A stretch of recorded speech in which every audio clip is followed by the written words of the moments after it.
Hello everyone, my name is Xavier Gomez and I will be explaining what I have learned during the duration of this course of microeconomics. First, I want to cover the circular flow model.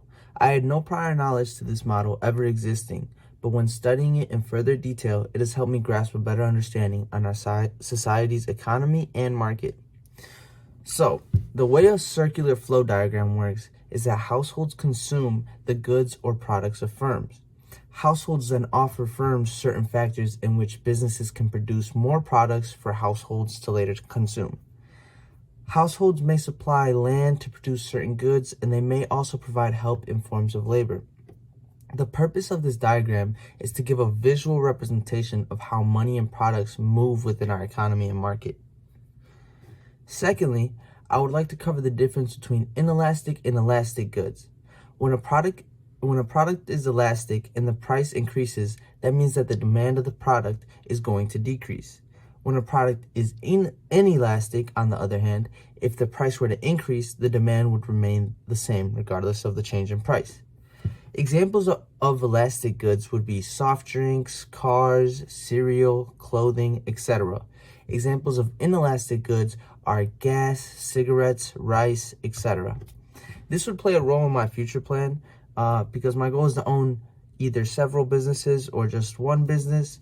And so leaning towards selling inelastic goods is a much more stable option for someone who wants to own their own business.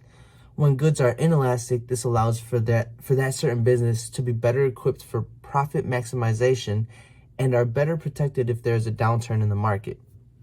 On the other hand, if a company focuses on elastic goods and there was a change in demand, the business will begin to take losses, which could potentially lead to shutting down your company or just losing a lot of profit.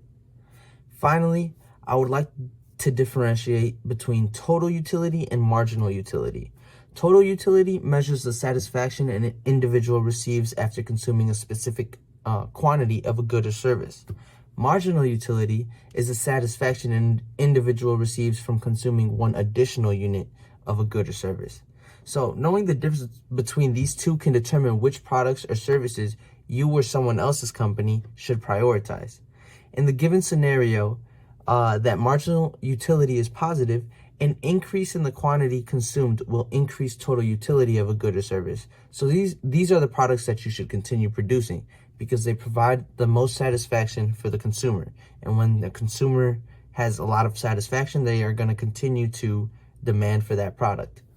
The relationship between total utility and marginal utility isn't necessarily the same, because in the scenario that total utility is increasing, then marginal utility may either be increasing or decreasing, but it must be greater than the value of 0. So if total utility is increasing, it's still undetermined whether or not marginal utility is increasing or decreasing.